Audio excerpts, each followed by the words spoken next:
Hello everyone, welcome to Kapoor classes. मेरा नाम है कृतिका और आज जो है हम अपना वोकैब का नेक्स्ट पार्ट कंटिन्यू करेंगे। इससे पहले जो है मैं ऑलरेडी 12 वीडियोस बना चुकी हूँ, जिसमें मैंने आपको हर एक वीडियो में ऑलमोस्ट 5 न्यू वर्ड्स सिखाए हैं। तो अब जो है ये मेरा 13th वीडियो है। इससे पहले हमने जो वर्ड्स को लर्न करने का जो तरीका था वो था निमोनिक्स के थ्रू। आज हम पिक्चर्स के थ्रू वर्ड्स को याद रखने की कोशिश करेंगे। तो ये जो वर्ड्स हैं जो मैं आपको आज बताने वाली हूँ, ये वो वर्ड्स हैं जो आपके ना एग्ज़ाम्स में पूछे गए हैं as a synonyms, antonyms, fill in the blanks, इन सब चीज़ों में। कौन से एग्ज़ाम्स की बात कर रहे हैं हम यहाँ? एसएससी के, बैंक्स के कोई एग्ज़ाम है, रेलवे का कोई एग्ज़ाम है, तो वहाँ से ये वर्ड्स लिए गए हैं जो ऑलरेडी पहले एग्जामिनेशंस में पूछे गए हैं और इनका जो है यूज़ हो चुका है। तो ये बहुत इंपॉर्टेंट है अगर आप कोई एग्ज़ाम पॉइंट ऑफ व्यू से पढ़ रहे हो और अगर आप जनरली भी अपनी वोकैब को इम्प्रूव करना चाहते हो तो डेफिनेटली ये जो वर्ड्स हैं आपके लिए बहुत हेल्पफुल रहेंगे। तो आज बेसिकली हम क्या करेंगे, पिक्चर्स देखेंगे और उन पिक्चर्स के थ्रू एक नए वर्ड को याद रखने की कोशिश करेंगे। तो इससे क्या होगा, जल्दी से जल्दी आपको जो है वो वर्ड्स याद हो जाएंगे। और अगर आपको मेरी वीडियोस पसंद आती है तो चैनल को सब्सक्राइब ज़रूर करें और वीडियोस को लाइक करें, फ्रेंड्स के साथ ज़्यादा से ज़्यादा शेयर करें। तो आते हैं अपने आज के पहले वर्ड पे। तो आज का हमारा जो पहला वर्ड है, पहला वर्ड आपके सामने आ गया है, दैट इज़ मेंटल पीस। क्या है? Mental peace. ठीक है। अब मेंटल पीस अगर मैं कहूँ, आपको ये एक इमेज दिख रही है, तो इस इमेज को देख के आपको क्या लग रहा है कि क्या हो सकता है मेंटल पीस?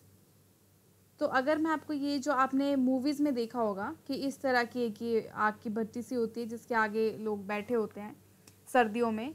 ज़्यादातर ऐसे मूवीज़ में जहाँ आपको रॉयल या रिच पीपल दिखाते हैं वो इस भट्टी के सामने बैठे होते हैं। ऐसी सी भट्टी उन्होंने घर के अंदर जलाई होती है ना। ऐसा सो कुछ आग का वो, जहाँ से वो आग सेकते रहते हैं, है ना, कमरे को गर्म करने के लिए जिसका यूज़ करते हैं। तो ये जो है हमारे पास, ये जो अग्नि स्थान है जिसको हम बोलेंगे, इसे हम कहते हैं मेंटल पीस। ठीक है, इस चीज़ को, ये जो ये जगह है। ठीक है, अगर हमें हिंदी में इसका नाम बोलना हो तो क्या हो जाएगा हमारे पास? अग्नि स्थान। ठीक है, तो ये हो जाता है हमारे पास मेंटल पीस। तो अब आपको कभी भी याद आए कि मेंटल पीस क्या होता है तो आपको ये इमेज जो है वो ब्रेन में क्लिक करेगी और आपको हमेशा के लिए याद रखना है कि मेंटल पीस क्या हो गया? ये अग्नि स्थान, जो कि आप मूवीज़ में देखते हो, आपको शायद पता नहीं होगा इसको हम क्या कहते हैं।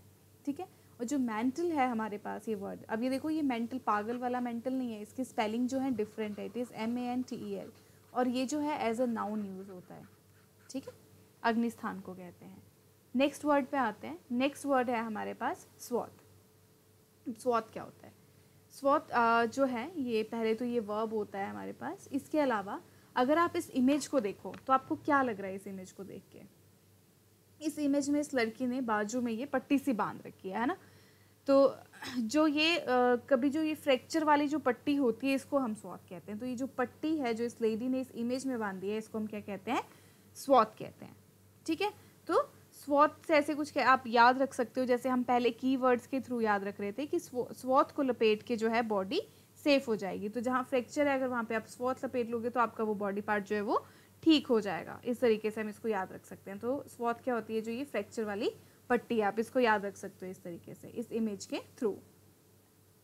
नेक्स्ट वर्ड आते हैं। नेक्स्ट वर्ड है स्क्वांडर।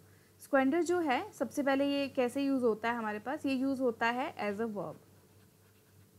ठीक है, अब स्क्वेंडर है क्या? अगर हम यहाँ देखें, ये मान लो ये एक पर्सन है, ये क्या कर रहा है?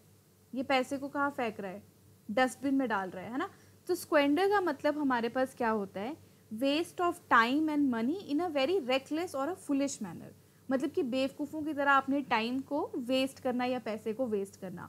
तो ये जो आपको यहाँ इमेज दिख रही है, इसमें ये पर्सन देखो पैसे ऐसे ही फेंक रहा है डस्टबिन में, तो ये क्या हुआ? पैसों की वेस्टेज हुई। तो money time is equals to money, तो कहीं ना कहीं टाइम की भी वेस्टेज हो रही है। इस तरीके से आप जो है स्क्वेंडर को याद रख सकते हो। फॉर एग्जाम्पल, जब आपका टाइम पास नहीं होता तो आप क्या करते हो? टिकटॉक देख लेते होंगे। तो टिकटॉक जो है बहुत अच्छा है टाइम को वेस्ट करने का।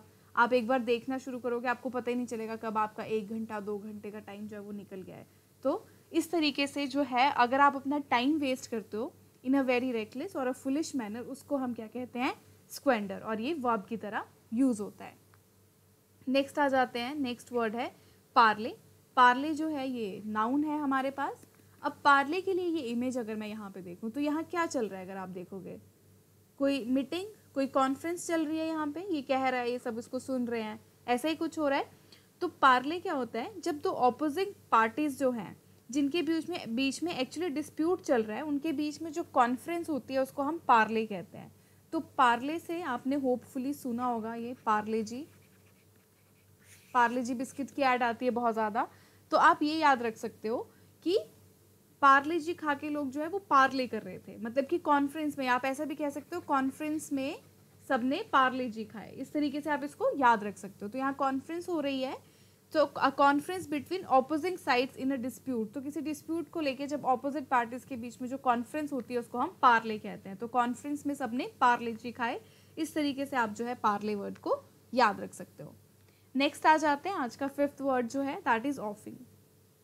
अब ऑफिंग की अगर हम यहाँ पे इमेज देखें तो आपको यहाँ क्या दिख रहा है, ये एक समुद्र है और ये इसका किनारा है, बहुत दूर है ना, सी शोर है।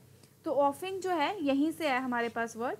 ऑफिंग का मतलब होता है, पहले ये नाउन है और इसका मतलब क्या होता है हमारे पास, distant part of the sea in the view. तो जो ये सी व्यू है इससे काफ़ी दूरी का हिस्सा, तो जिसको हम ऑफ शोर भी कह सकते हैं। ठीक है, तो जो आपको यहाँ ये किनारा दिख रहा है इससे सी व्यू जो है बहुत दूर है, इसको हम कह देते हैं ऑफिंग। यहाँ से याद रहेगा आपको ये वर्ड। ऑफ शोर तो आपने सुना ही होगा, इसके अलावा शायद आपने एक ये फ्रेजल वर्ड सुना हो कभी, एक फ्रेजल वर्ड होता है of and on. Of and on का मतलब क्या होता है, अक्सर। ठीक है, ये फ्रेजल वर्ब्स हैं, ये भी हम करेंगे, इसकी भी एक सीरीज मैं बनाऊंगी, पूरी हम प्लेलिस्ट तैयार करेंगे जिसमें हम फ्रेजल वर्ब्स याद रखेंगे। पर फिलहाल के लिए ऑफिंग क्या हो गया, ऑफ शोर से हम याद रख सकते हैं कि the more distant part of the sea in a view. तो सी व्यू से जो है बहुत दूरी वाला हिस्सा, उसको हम क्या कह देते हैं, ऑफिंग। क्लियर है। तो आज हमने पिक्चर्स के साथ जो है कुछ वर्ड्स ट्राई किए, वैसे ही मैं अपनी नेक्स्ट वीडियो में आपको पिक्चर्स और साथ में की वर्ड्स और निमोनिक्स के थ्रू भी जो है और वर्ड्स करवाऊंगी। अगर आपको ये वीडियो जो है पसंद आई है तो चैनल को सब्सक्राइब करना, लाइक करना और फ्रेंड्स के साथ शेयर ज़रूर करना। इसके बाद मिलते हैं हमारी नेक्स्ट वीडियो में कुछ नए वर्ड्स के साथ और कुछ और नए ट्रिक्स के साथ उन वर्ड्स को याद रखने की। तब तक के लिए thank you so much, have a good day.